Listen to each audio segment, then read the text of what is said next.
Welcome to Marriage Unmasked. Have you ever noticed your emotions rise and fall based on how your spouse is reacting to you?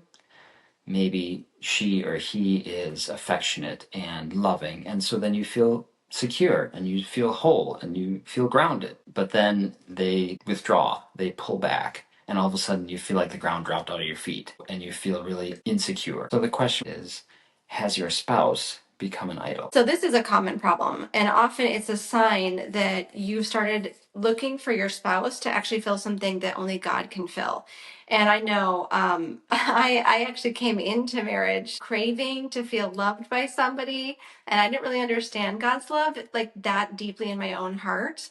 And I didn't come to him to get that need met. I was literally looking for marriage for my husband to fill that need for me. I was like, okay, when I get married, it's all going to be great, right? I'm going to finally feel loved. So that created a lot of frustration, disappointment, just a lot of pain because I reacted from this massive disappointment. And then that hurt Adam, and it was just a big mess. And so today we're unpacking what it really means when your spouse has become an idol. And I didn't know that's what was happening back then. I didn't like, oh, wow, yeah, Cara, you have an idol. I just knew that I was hurting, that he was disappointing me. And so we're talking about that, but not in a judgmental way, really in more of a freeing, healing way. Because everybody struggles with this. Everybody has a hole inside of themselves that only God can fill, and yet it's our natural inclination to try to fill that hole with things in our life or people in our life. And if our spouse is so incredibly close to us, we're gonna try to fill that hole in ourselves with our spouse. So no judgment, like Cara said. But marriage is really designed for intimacy, not dependency. And that is really what's happening when your spouse becomes an idol. You are becoming dependent on them instead of just intimate with them. You start out wanting love, you want vulnerability with each other, you want understanding and compassion and kindness with each other, partnership. But then when pain and disconnection happens, when the unmet needs start to linger, then you start to grasp for what you want and need from them instead of just trusting, instead of just loving from a full place. So this has been a struggle for me for a very long time too. Cara said it was a struggle for her. It's definitely been a struggle for me as well. I came into our marriage really wanting her to fill certain needs in me for like approval and validation and for a sense of who I was and my sense of worth. I was getting a lot of that from Cara, and I wasn't always aware of it either. I became aware of it in this one instance when and this happened probably several times, but on her birthday, I got her a really expensive gift. And you have to kind of rewind and think, okay, well, I didn't get this gift because I was being super thoughtful. Like it wasn't like I like considered her completely in all of it. I actually was getting the gift to sort of check a box, to get her approval. That was me trying to meet my own need by getting her something. And so what happened is she didn't really like the gift because it wasn't that thoughtful of a gift. It was an expensive gift. And just because it's expensive doesn't mean she wanted it. And so she didn't want the gift and she wanted me to return it. And if I had been giving it from a full place, I would have been like, okay, that's fine. I'm totally okay with that because I was giving it out of sincere love, out of an overflow of love for her. But instead, what it signaled to me was, you aren't worthy. So it caused me to spiral into this self-doubt. And I was expecting some kind of approval from her because I got this gift. After I reflected on it, I was really using her to get my need met in that whole situation. Yeah, and it was a little surprising to me.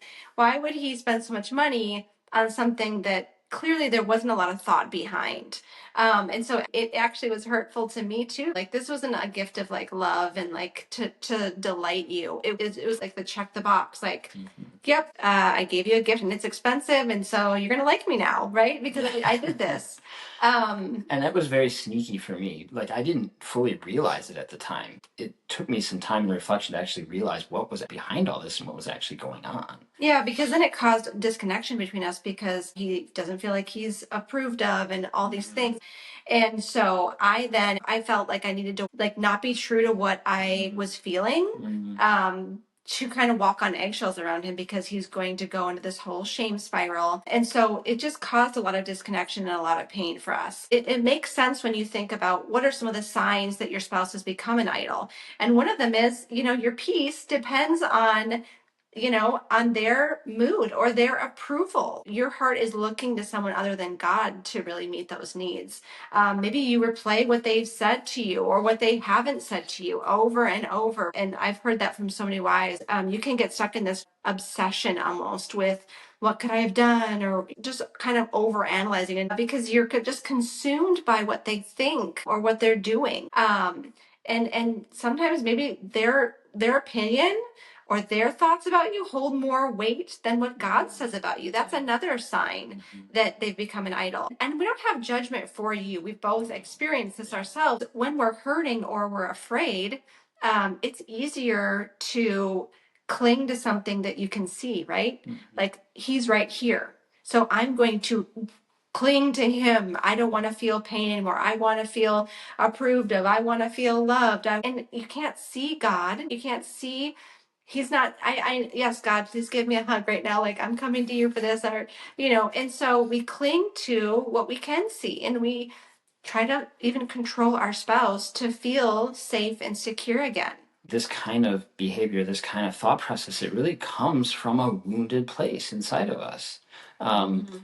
So what is the heart wound beneath the surface? That's a question you have to ask as you're kind of digging into this. Where am I wounded? What is it that I'm hoping my spouse is going to fill or heal inside of me? God is the source of that healing and that help, truly. And so maybe it's the fear of abandonment. Maybe you have an abandonment mood. We did a whole podcast on that, and that can be a very serious and painful thing. Maybe it's a fear of rejection. That can be very strong for me. Sometimes Cara would be somewhat cold towards me, or hurt in her own way, and then I would interpret that as rejection, as if I'm not worthy of anything, as if there's something wrong with me because how she's treating me. There was this wound of rejection that absolutely needed to be healed with God. It can also turn love into a performance-based thing, like we were saying, like checking the boxes, doing these things in order to earn favor or love or approval from your spouse. And it turns your marriage into like a pressure cooker because it just applies all this pressure to all of these interactions in marriage because now you're expecting to get something out of it. You're expecting to get this need met. It can also be unhealed pain from the past, from your childhood, things that you're missing that you never got from your parents, and you're hoping your spouse is now going to meet those needs and fill what your parents left empty in you. It can confuse intimacy with identity. You can start to measure your sense of worth and who you are based on how your spouse is treating you, based on their validation or their affection, or their desire, or the way they're affirming you. All those things can start to affect how you think of yourself and your identity. So the enemy's subtle strategy in all this is he doesn't need to get you to stop loving your spouse. What he's trying to do is get you to love your spouse more than you love God. And I think a lot of times this can turn into, if you don't understand that there's like a wound there, that there's stuff underneath that you need to heal, right? You need to take ownership for that. It can be very easy to blame. And then it's like, well, you're not doing this. Well, you didn't, and that's what I know. That's what I was doing at the beginning of our marriage, was like, I was just coming up with all the lists of like how he's not loving me well enough, right? You're not doing this. This isn't, I don't feel loved by this. And I'm sure that actually just fed your whole like It was a bad dynamic. This is why we struggled for so long. Yeah, it really is. It really is, because we almost like we're wounding each other in exactly the places where we already had pain. Yeah, but that's really what happens is like you end up, if you don't understand, like I need to heal this, then we're just blaming because you're not doing this enough for me. Like I need you to do this. I need you to give me more affirmation. So that's really something that's important to do, is just even recognize like this is what's going on in my heart and I'm going to take ownership for that. But healthy love instead of this whole kind of like idol thing. When God is first, love flows through you. I go to God now and I'm like, God, I'm coming to you for love, right? And that's still one of my core needs, is like this need to feel loved. And I come to God and I'm like, show me how you're loving me today, so that I can just have that flow through me, flow out of me. Because otherwise I am grasping and I'm like, why is he not loving me? All the little things become really big, painful things. It's, this love just flowing through us, not from fear, right? Not from fear. You can desire connection without demanding it. It's totally fine for me to tell Adam, I really need love, right? I would love it if you could meet my need for love. And, maybe I'm asking specifically, like, if you could take me out on a date or whatever, right? But I can desire that connection without demanding it. And then also, you can grieve in a healthy way. You can grieve your spouse's distance if there is disconnection, if there is hurt, like what we were going through, but you can still have peace. That's a healthy connection, healthy love. And you can love well, really, without losing yourself. And I think that can happen. I think that's what happened really with Adam, is like this losing of himself because he's trying to please, because he's trying to be somebody who gets approval. My identity had to be this good boy. If I wasn't, then I felt like I was bad or wrong, or I was broken in some ways. If I'm getting her disapproval, then I'm feeling completely ungrounded and completely not myself. It's also important that when you start to get triggered in these areas, and when this stuff starts to come up for you, that you go through our 5 steps to inner healing, which we talk about in our Healing Your Marriage course. But some of that is like to name those emotions that are coming up inside of yourself, to release that emotion, to really feel it all out, which is something we don't often do, to just feel through that whole emotion and get it out of us. And then offer ourselves validation, offer ourselves love and compassion, invite God's love and compassion into our hearts. We have to also go back and heal some of those wounds from our childhood and invite God into that, and offer ourselves validation for the little version of ourselves that didn't get those things met. When you're triggered, you are going to have to go back, because that's what a trigger is, right? And maybe it's even going back to earlier in your marriage. Maybe there was a deep wound early in your marriage. And so it is really important to go back to that moment where that big emotion was coming up for you, and work on healing that. Yeah, absolutely. And a really important question to ask yourself in this is to ask yourself, am I expecting my spouse to give me something or to fulfill a need in me that really only God can truly fill? That's a really important question to keep asking yourself when you're going through this kind of situation. And if you're relating to this, if you're like, yeah, I can see this in myself, we want to give you a couple of steps to move forward. And the first one is just awareness without shame. God's voice is not a voice of shame. His voice is a voice of love, and he has compassion for you, and he loves you, and he's gentle with you. And that same voice you can have with yourself. And so maybe you are aware of it, but you're offering yourself compassion and love. Then you invite God into that need for love. It's never a wrong desire to have that love. That desire for love is something that God planted in your heart. So it's not wrong to have the desire for love, but you invite God in to fill that need. God is the one who is always loving you perfectly. And that goes for any need, right? Any need is not a wrong desire. Maybe you have a need for approval, like Adam did.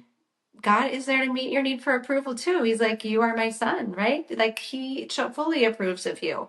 In whatever need it is, he's there to meet it perfectly. And the third one is to rebuild safety and identity in him. Like I was just saying, like, this, you're my son. Like, he looks at you and he's pleased. He is proud of you. He loves you. And so you can find that safety and go back and really have that strong identity in him, and make his voice the loudest voice instead of any other voices. And then the fourth thing that's really important is getting support for yourself in the healing process. You need other people around you to help you with these things, and to help give you tools and guidance and wisdom around this. If you're healing wounds that go back to your childhood, if you're trying to deal with how to create emotional safety and doing some of this deeper work, we are here to help walk you through that. That is why we have our groups. That's why Cara has her restored for wives. That's why I have my refined for men, for husbands, for us to do this kind of work with others alongside of us, to offer support, to offer compassion, to offer tools and wisdom and training along the way to really support you in that growth process. And we also offer coaching, which I don't think we talk about enough, but we offer couples coaching where Adam and I both sit down with you as a couple and we walk through this stuff with you. We help you to understand what is going on and give you the tools to move forward in a healthy way. Or we also offer individual coaching where I coach the wives and Adam coaches husbands. Yeah. And so that is another opportunity. You don't have to walk through this alone. It can get tricky. We do need support, and there's no shame in needing support either. I mean, I was just hearing from a wife today, and she was telling me how she has spent thousands and thousands of dollars in counseling, and yet she is still in this incredibly low place in her marriage. And I just could relate to that. Like, it's just so sad when your heart is to heal and to be committed to your spouse and move forward in a healthy way, but then you're just feeling like you're kind of spinning your wheels. And we are extremely passionate about helping you move your marriage forward, not staying stuck. That's our whole goal, is to help you to move forward, to help you to get to the root of what's going on, and then give you the tools on how to move forward in a different way and help you to do that healing work. And we've been there. We've walked through, we've gone through the obstacles. Like, it's amazing. And every marriage is a little bit different, but really at the root of it, it's all coming from the similar hurts and similar root wounds. And so we are excited to be able to walk with you into healing and into growth in a new season in your marriage if you're hurting as well. So we hope this podcast was really helpful for you. We'd love to hear your feedback, and we will see you next week.